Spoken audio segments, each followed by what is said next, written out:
अगर आप भी भोजपुरी मैथिली सॉन्ग सुनना चाहते हैं तो डीजे सर्वलाल ऑफिशियल चैनल को सब्सक्राइब कर दे और साथ में बेल आइकन घंटी को भी दबा दे।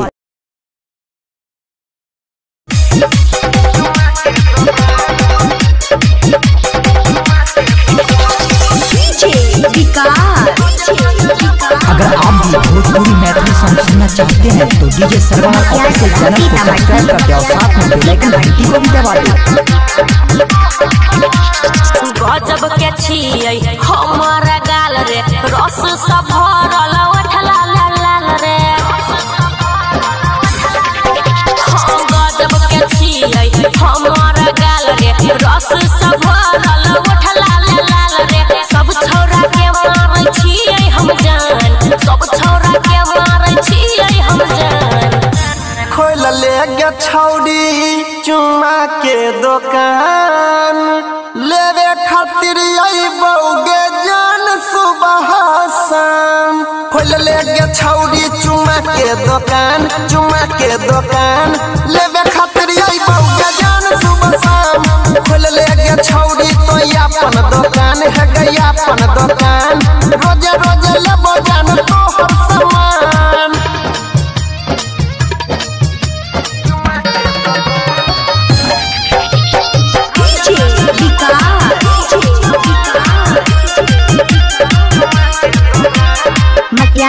सीतामढ़ी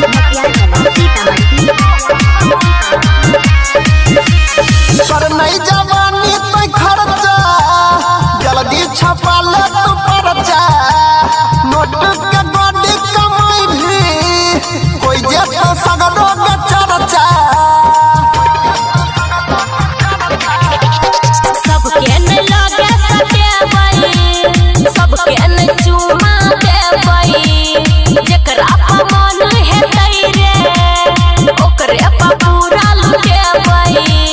कथिला होय छही तू परेशान, कथिला होय छही तू परेशान। खोल ले गे छौड़ी चुमा के दुकान, लेवे खातिर बौगे जान सुबह शाम।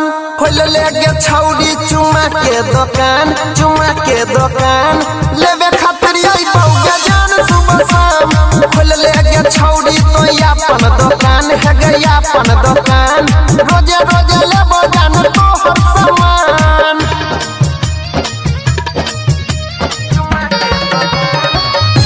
अगर आप भी भोजपुरी मैथिली सॉन्ग सुनना चाहते हैं तो डीजे सर्वलाल ऑफिशियल चैनल को सब्सक्राइब कर दे और साथ में बेल आइकन घंटी को भी दबा दे। सीतामढ़ी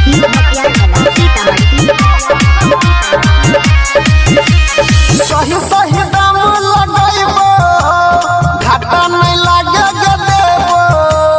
तोरा दुकान के छोड़ के जान दोसर दुकान नहीं जेबो। लाखों के हमर जवानी छोड़ाबै छै सब पानी। सुमन सोना के संगे कर नै तू छेड़खानी। अनिल सोनी बंद राख जुबान, अनिल सोनी बंद राख जुबान। खोल ले गे छौड़ी चुमा के दुकान, लेवे खातिर बौगे जान सुबह शाम।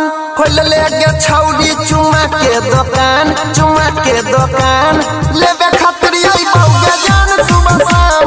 खोल ले गे छौड़ी तो अपन दुकान है गया अपन दुकान।